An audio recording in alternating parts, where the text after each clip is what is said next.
Okay, since everyone's back, we're going to go ahead and get started on Unit 3, Unified Command. I feel this is, obviously, Unit 2 was a review of ICS, a review of all the techniques and all the terminology and things like that that are covered in the 100 and 200 course. So in the 300 course, they start to introduce you to the concepts of unified command. And I've always felt that unified command is, extremely essential and extremely important in Pennsylvania because of all the different jurisdictions, okay, different units and different companies that may be involved, okay. Almost every call you go on in Pennsylvania, you're going to have multiple agencies on. So in Dave, in your area, do you have how many fire companies do you deal with? Police agencies, EMS? Probably at least 6 fire departments. 6? Yeah, probably 5 or 6 police departments. Okay. So that's definitely, and that's several different municipalities, correct? Yeah, we cover 8. 8. So definitely an opportunity for unified command. Chad, what about your service area? What do you have? One rural fire company. Okay. Trying to work with about 4 other communities that will on mutual aid. Okay. One part-time officer gets about 8 hours a week. Okay. Police side, otherwise we deal with mutual aid, police-wise and state police. Okay. State police, definitely. What kind of EMS agency? Two or three different. Okay. Yeah, pretty typical. Concept of unified command. What we're going to do for this lesson, this unit, we're going to define and identify the primary features of unified command, describe how unified command functions on a multi-jurisdictional, multi-agency incident, list the advantages of unified command, and given a simulated situation, we're going to do an exercise to identify who's going to be in unified command and a couple of different other things with unified command. You're going to continue with that same exercise that we did today for the first unit and continue throughout the class using that so you become familiar with it. Again, unified command is a good thing to concept, to use it. For example, if you respond to the interstate, something on the interstate or highway, you might have PennDOT involved, PSP involved, DEP, your local responders, all of those agencies trying to come together to help mitigate, put together an incident action plan, and making sure that things go the way they're supposed to go. We always still follow the same incident priorities, no matter what they are.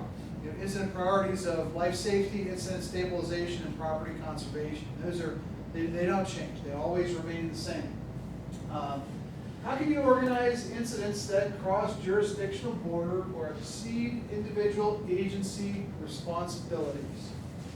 Okay? Jurisdictional borders. You need to think about your local jurisdiction. Think about those borders. How would you handle it right now? Steve? I would just divide it up functionally. Okay. Divide it up functionally.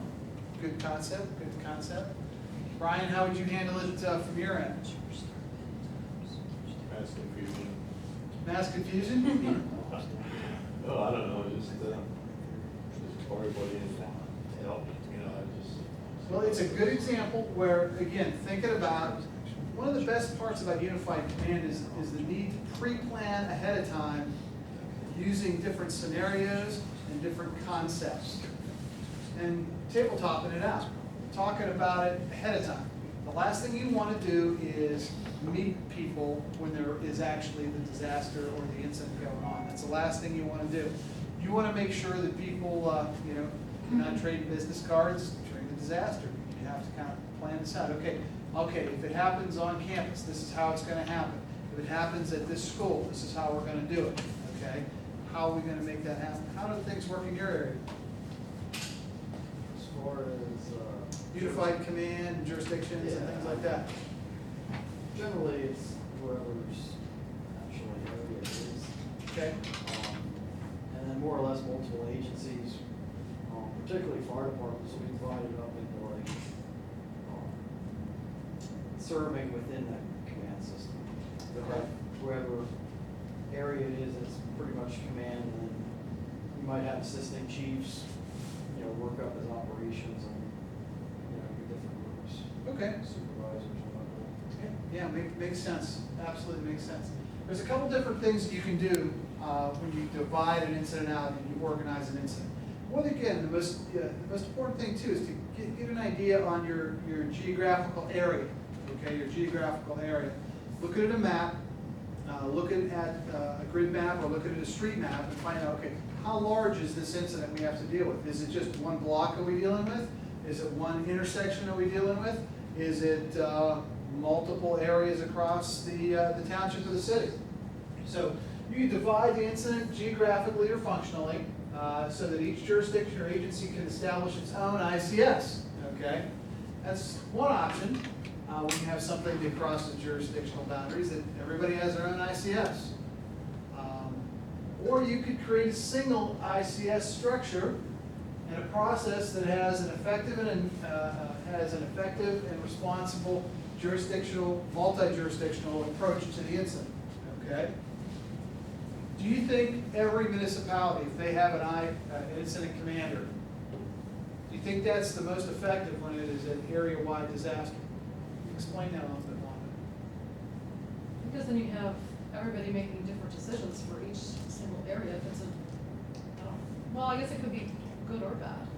I mean, Well, again, what happens is when you have critical resources, and they need critical resources, and how is that organized? And how do we organize all those critical resources? So if you have again, every individual municipality has their own IC, they may not be working together effectively, okay? Especially when we're trying to have a common communication plan.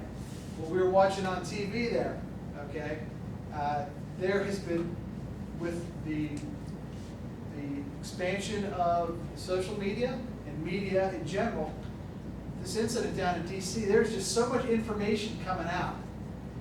They're interviewing people as they're coming out, multiple news sources. There's people texting, there's people sending pictures to the news agencies. There's so much information. It is almost, now you can't wait for an official press conference because the information just keeps flying right out, and the public is going to come up with their own ideas on what to do if you're not ahead of that. Just think about those type of things when you have a hazardous chemical spill or an evacuation that needs to happen and stuff like that. So you need to think about that a little bit. Definition of unified command. Definition of unified command. As a team effort, okay, as a team effort, you look at that. Unified command allows all agencies within jurisdictional authority or their functional responsibility for the incident to jointly provide management direction to the incident through a common incident action plan. Every agency that comes to the table, law enforcement have criminal and investigative responsibilities, okay? EMS has patient care and treatment responsibilities. Fire rescue may have fire suppression or hazardous materials or incident scene safety priorities. And all those priorities may not all align because certain things might, need to go first or maybe wait till later. Imagine a shooting in a school where you might have a chemical that was released as a diversionary tactic. You have victims that are still alive. You have people that are not alive. You may or may not have a shooter where you think of all the different agencies that have to deal with that. You've got the law enforcement that has to secure the scene and take care of the shooter. You've got EMS to treat the victims. You have the coroner's office to do the investigation and things with the persons that are with the body recovery. You may have hazmat that needs to go first because of a chemical release that may have gotten into the building, maybe again propane or something like that. And someone's got to figure out who's going to be in charge and who's going to do what first, okay? And the concept of unified command is to bring all those different objectives to the table, those priorities to the table, figuring out what is the best one, or what we need to, not the best one I should say, but the highest priority. And through the concept of unified command, there's 5 or 6 people at the table, there's 5 or 6 unified commanders at the table, they make it all happen, okay? And they decide who's gonna do what and what priorities are gonna be. Are we gonna secure the scene first, and then we're gonna send the hazmat team in, and then we're gonna do this or do that? So again, each agency maintains its individual authority and responsibility, okay? Each agency maintains that. However, when you're in unified command, and again, it's truly not decision by committee either, okay?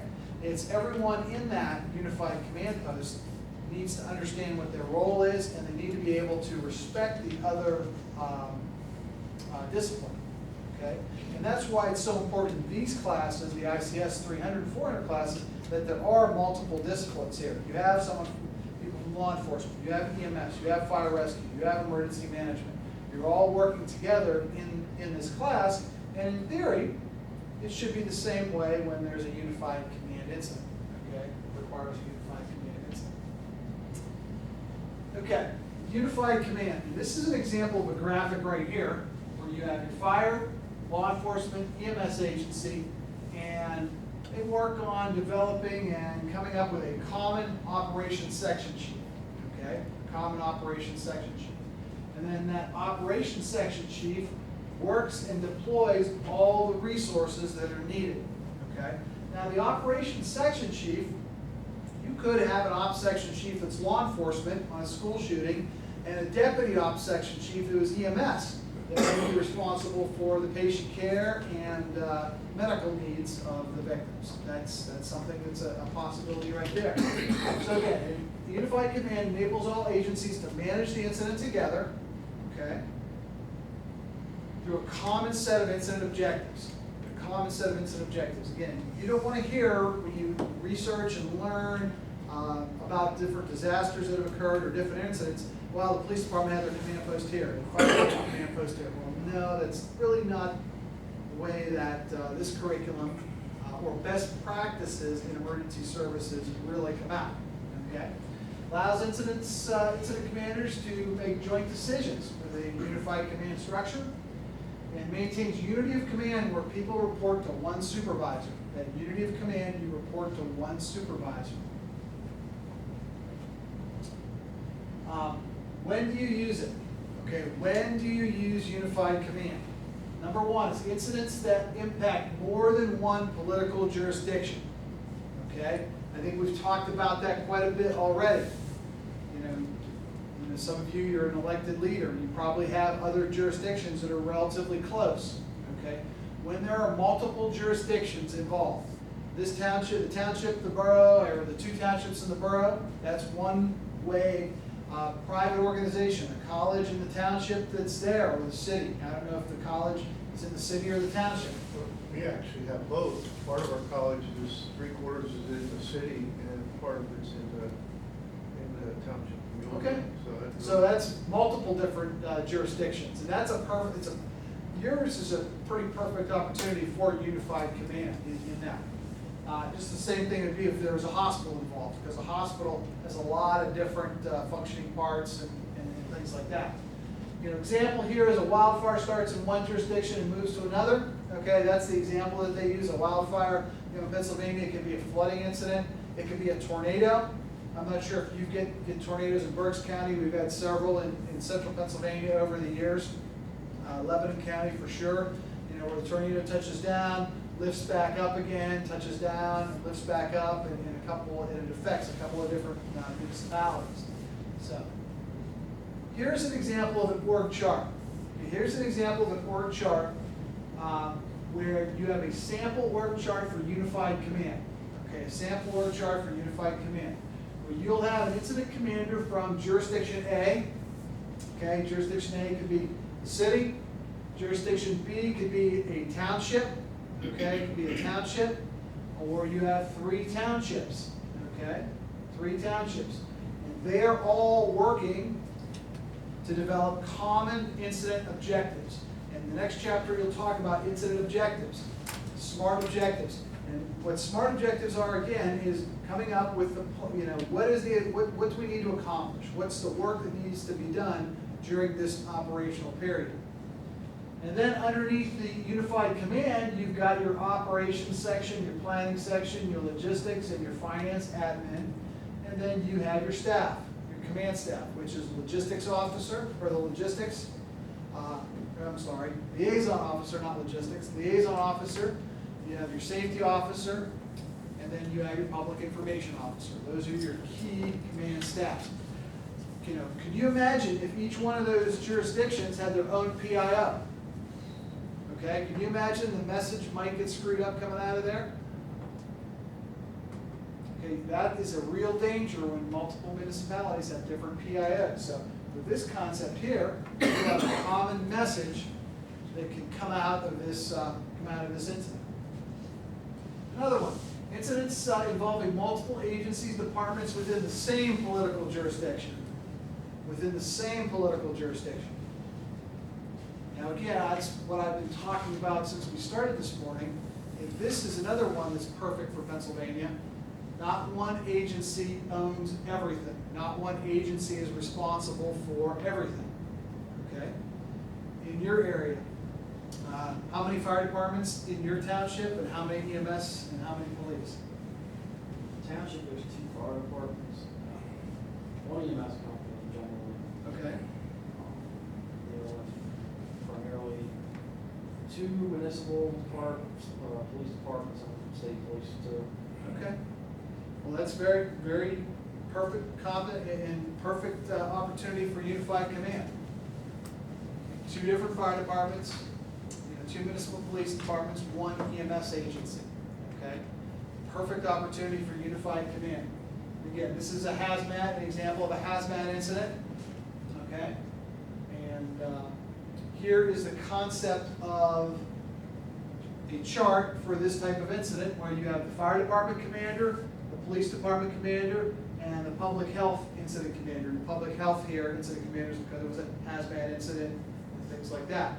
Again, this happens in Harrisburg. Harrisburg, we have a lot of different, we've got the police bureau, the fire bureau, and a third-party EMS. Okay, and then if it's a state building, if it's involved in state building, or you have Department of General Services, DGS, or you have the Capitol Police if it's in the Capitol. Okay, so pretty much pre-planned out who's going to be involved in those type of incidents in the city of Harrisburg. Okay, you've got all the key players. Right. Again, think about your target hazards. Think about your area where you might have a state buildings. Okay, or federal buildings that are in your area. Schools. You have to think about schools. All of you probably have somewhere. You might have an elementary school. You might have a private school. Are the people from the schools going to be part of your unified command, or are they going to be reporting through a liaison officer or something like that? Okay? And you need to, again, one of these perfect things to do is to pre-plan this out. Pre-plan this out. Okay. Incidents that impact or involve several political and functional agencies. Okay? Several political and functional agencies. All right? Severe weather, earthquake, wildland fire, special events. Okay? Special events as you're working in exercise. Cross political boundaries and involve multiple functions. Okay? Multiple functions. Multiple townships, multiple functions. Police, fire, EMS, public health. Those type of agencies. Also, you've got up and down the government chain of command. Up and down the government chain of command. Where your local incident commander, or it could be your township, your borough, your city, you've got someone from the state, okay, and someone from the federal government. You got to understand this is a national curriculum, okay, national curriculum. In Pennsylvania, what authority who has the greatest level of authority in Pennsylvania when it comes to incident management? Does anyone know? What's that? FEMA? Who has the greatest authority? Who is in charge of jurisdiction? What was yours? Governor? In Pennsylvania, the greatest authority and who's in charge is the local municipal officials. It's the townships, the boroughs, and if they designate the volunteer fire chief as the volunteer fire chief, you're in charge. Okay? If it involves several jurisdictions, okay? The county can get involved, but the county is really never in charge. There's no law in Pennsylvania that says the county is in charge, okay? The county coordinates, okay? The county coordinates, just like the state coordinates, okay? But the responsibility, authority rests with the local incident commander. Your local incident commander, whoever that is appointed, the police chief is sworn in by the mayor, and they are responsible for all incidents, okay? Now again, the use of incident management teams, as Tim talked about and as I talked about, an incident management team could come in and help those local officials, but we never come in and take over. We come in and provide management services to help develop an incident action plan and advice, okay? State, regional teams in South Central, we have a regional team. There's the state team also, that the authority is at the local jurisdiction in Pennsylvania. It's the boroughs, townships, and cities. They can request additional assistance, okay? They can request additional assistance, but there is never going to be a time that someone's going to sign a document delegating authority from this township. Okay, I'm going to hand it to this guy from the county, or I'm going to hand it to this guy from the state. FEMA, or PEMA, Pennsylvania Emergency Management Agency, and FEMA, Federal Emergency Management Agency, they have important roles, but it's coordination, bringing in resources, and things like that. So you're kind of right that they do that, but you will probably never see someone come on scene from a state agency and say, I'm in charge, okay? They probably will not do that, okay? Someone from the federal government probably will not do that. The exception is the FBI is in charge of any type of terrorism response and terrorism investigation. They will say we're in charge, okay? But when it comes down to the local Pennsylvania rules, laws, regulations, it's the local municipal officials that are, ultimately in charge. So you need to understand your responsibility, and you need to know where to reach out for resources to help you. Because we and the emergency services community certainly don't expect you by yourself to manage an incident where you might have 50 deaths, okay? A bus turns over on the interstate here, and a tanker truck runs into it, and it blows up, and it's a huge fire, okay? And there's bodies everywhere, okay? We certainly don't anticipate the little township up here that has 5 miles of interstate to do that. You're going to have other agencies coming in to assist, okay? So that is something that must be pre-planned out. You need to talk about that. You need to think about that, where that all comes together.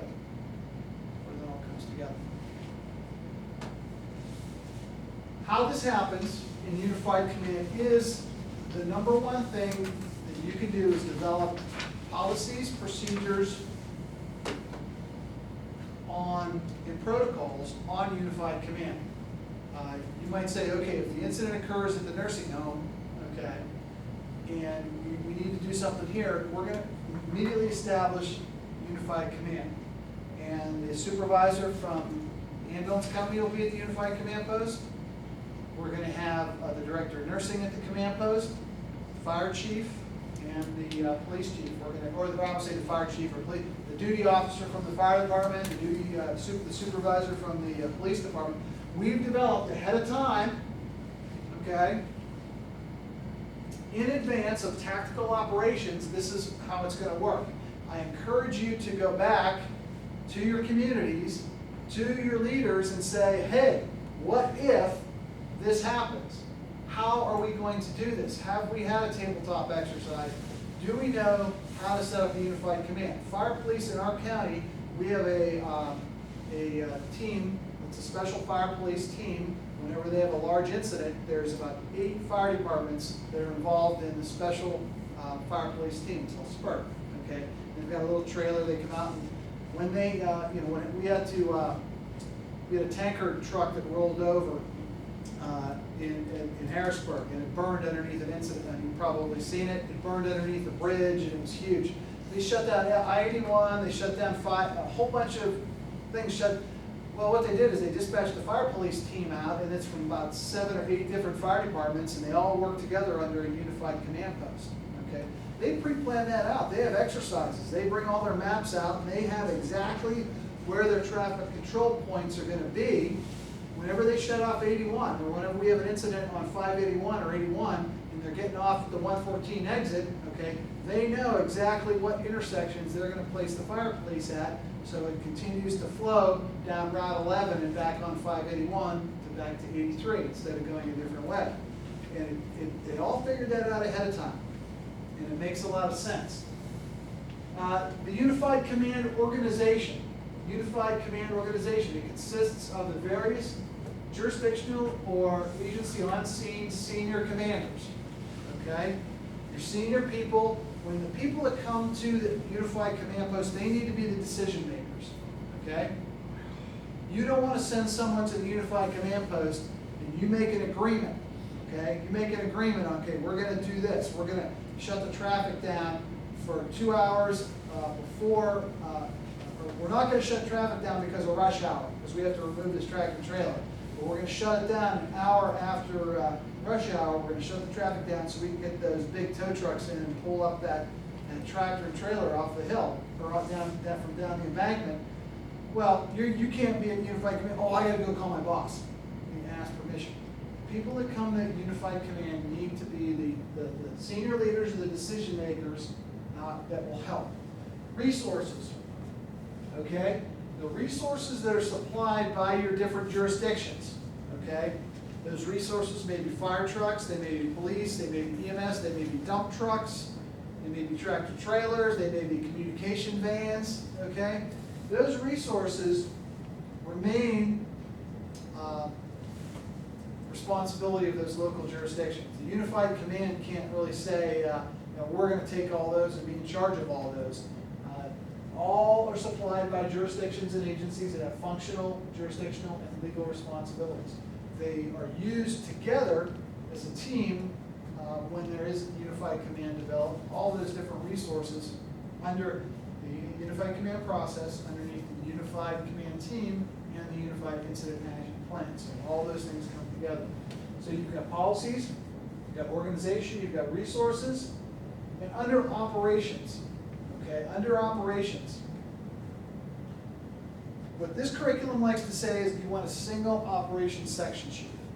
What I like to say, and in our world works, is it's almost good to have an operations section chief and maybe a deputy operations section chief, depending on what the incident is. Okay, if it's purely a hazmat incident, okay, you can have one ops section chief.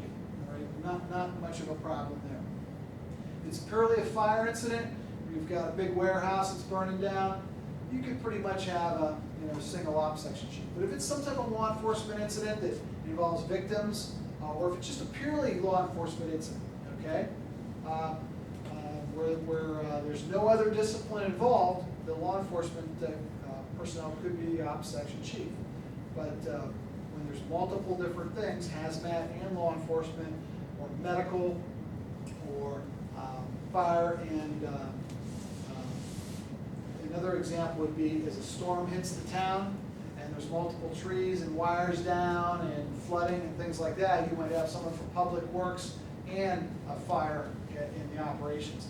The ops section chief could be the fire guy, Public Works could be the deputy ops section chief. And what they'll be doing is working to make sure that you've got, for example, in our area, we get all the, when the storms come through, the county delegates all the calls to the local EOCs, and we set up our EOC in our station through our emergency management office.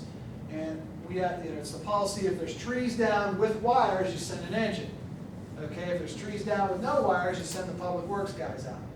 And that's where they all figure that all out and make sure that the appropriate resources are sent. And that's, when you have 50 trees down and resources are tight.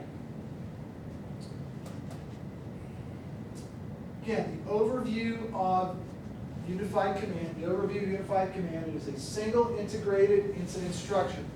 Okay? Single incident structure. You are co-located at the same facility, okay, or command post. Okay, you're co-located.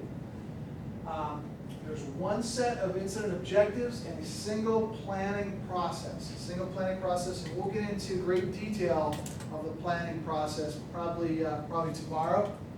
Okay, great detail of the planning process. Integrated general staff, okay, where, again, ops, planning, logistics, finance, admin, and a coordinated process for resource ordering. Again, what we mean by coordinated process for resource ordering is you don't have everybody calling back to their own base or their own area to get resources. All the resources are funneled through the logistics section. We agree on one resource ordering process, okay? And what that does is that avoids everyone getting on their phone and calling things, and before you know it, we've got 5 front-end loaders there, okay? And we only really needed 1, okay? Or we get this whole warehouse full of food, and we only need a little bit of food. So that's that coordinated resource ordering process. A single integrated structure, okay? A single integrated structure. In unified command, jurisdictions or agencies blend into a team. Right now, you can think of people in your community that you know need to be at your command post, okay? You know who the key players are. And you, by taking this course, have an advantage, okay? You need to be able to talk to them and say, hey, if we get this incident, we need to get together. And I know, for example, when I'm on 81 and we have incidents on the Capitol Beltway, I always have a trooper that comes in. I ask if it's anything significant. The trooper comes to the command post. The PennDOT Maintenance District comes to command post, and the PennDOT Incident Management. There's 2 of them that we have in our area. And we work out the traffic control plan, okay, and how that happens. So I know for certain areas that is absolutely definite unified command process. Again, who is there depends on the kind and type of the incident. Okay, who is there? Depends on the type of the incident. I think I went over that really well. Okay, if it has something to do with flooding, severe storm, probably going to want to have someone from Public Works there.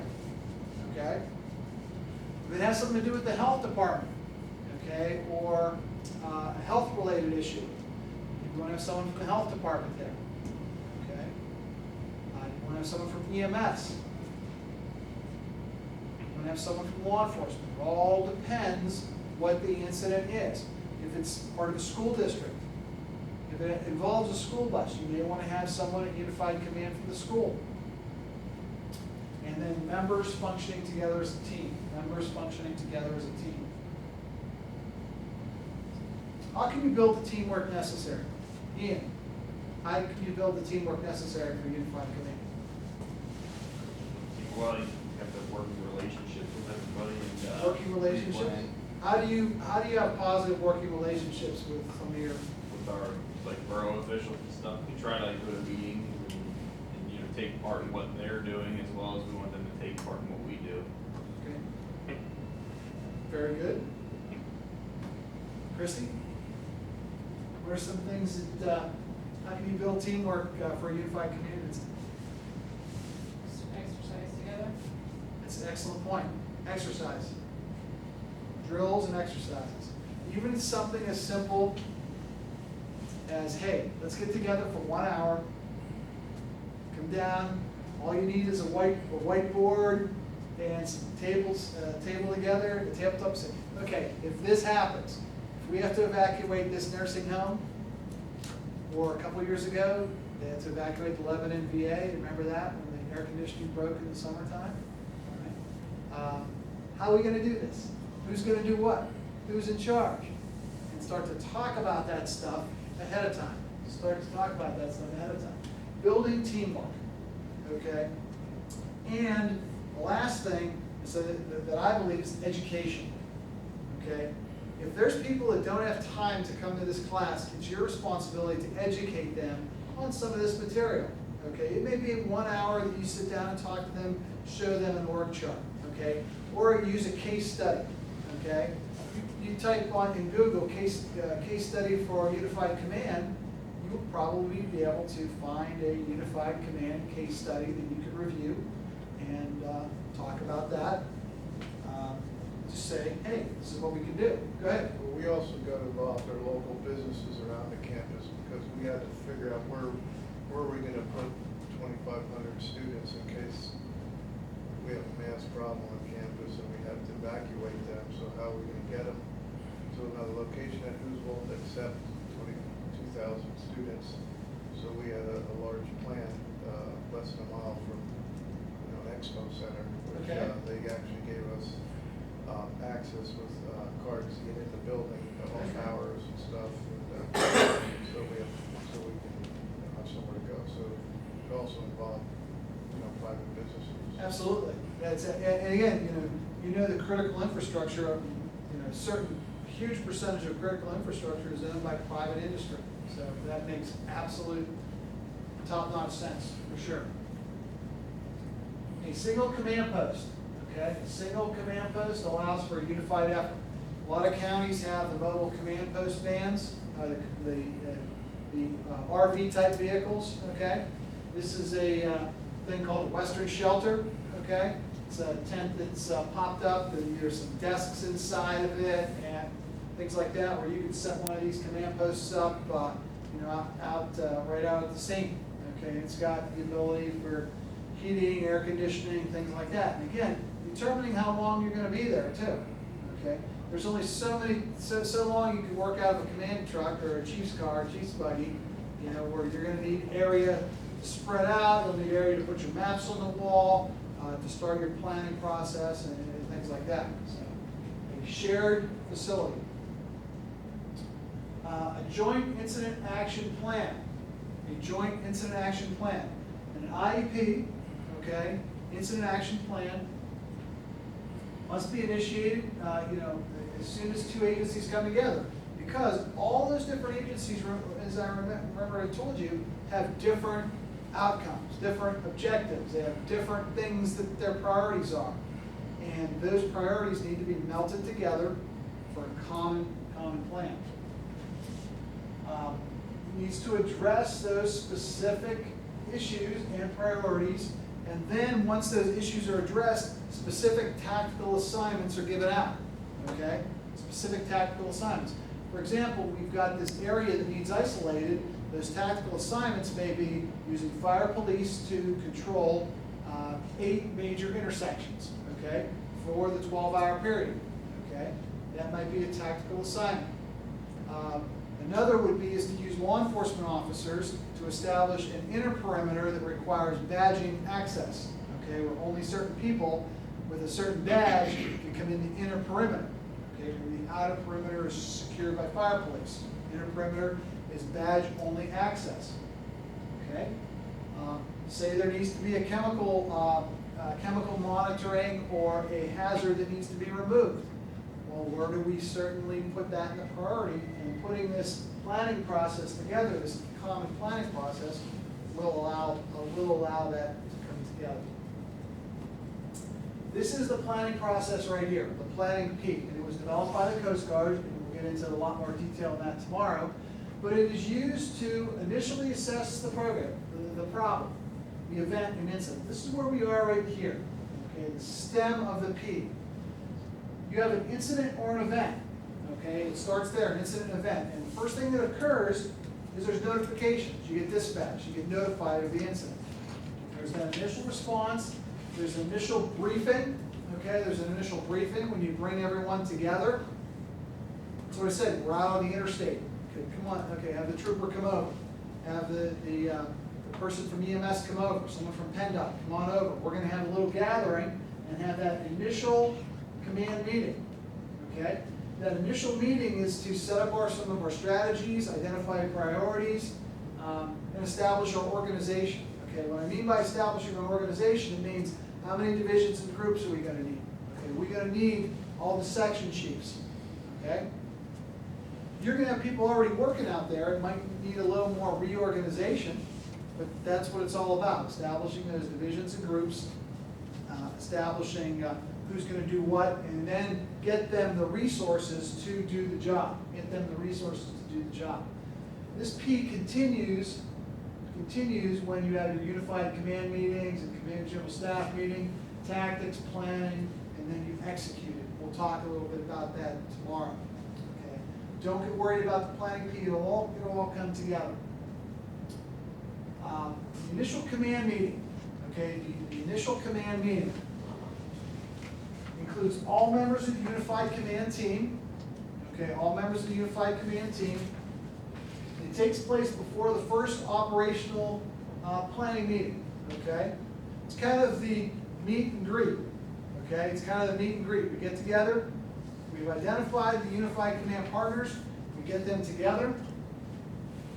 It provides the responsible agency officials with an opportunity to discuss and concur on important issues prior to joint planning. What are the priority issues? Okay, one of the priority issues may be that we need to really get a message out to the public. Okay, they're really nervous about this shooting that occurred downtown. We need to get a message out. Okay, well, and that would be discussed at this very briefly, and all the commanders could agree. All the individual commanders could agree. Okay, yes, why don't we'll delegate that out to you? You're going to be in charge of making sure that the message gets out. Okay. Another one is if we're going to be closing roads or evacuation or those type of things. Okay, those are important things that can come out. Shared general staff sections. Integrating, again, it all depends on what the incident is. In operations planning, deputy section chief can be from a different jurisdiction. Okay, we've done this already when you have a fire type incident. The ops section chief might be from your fire department. The deputy ops section chief might be from a mutual aid department. Okay, might be from a mutual aid department. Logistics section chief could be from your department. The deputy logistics section chief may be from the incident management team. Someone from the incident management team. We did that at a training derailment that occurred in Hershey. All the command and general staff positions were filled with emergency responders from the local jurisdiction. All the deputy positions and assistant positions were filled by members of the IMT, and we were acting in mentor and trainer roles. Okay, mentor and trainer roles. Integrated general staff, again, unified command needs to determine who are they going to be, who are those people, and again, you want to have the best possibly qualified people that come to the table on this. Now again, as part of the incident management team, we have people that are rostered in certain sections. Okay, we have certain people that are rostered as a safety officer because they've taken that training already. We've had people already rostered as a logistics section chief or a planning section chief because they've taken that training. Okay, we know who's going to be there. Okay. And the operations section chief needs to have the final authority, or the authority to implement the plan. Once the plan's been written, once it's been agreed to, and once the plan's been signed off by the incident commander, okay, incident commander signs off on the plan, the ops section chief then, over the next several hours, has the responsibility to implement the plan, okay, through the use of divisions, groups, maybe branches, and all the resources that are out there to make it all happen. What should be considered when selecting the ops section chief of the unified command? What should be considered? What should be considered? Juan, what do you think? What type of incident? What type of incident? That's excellent.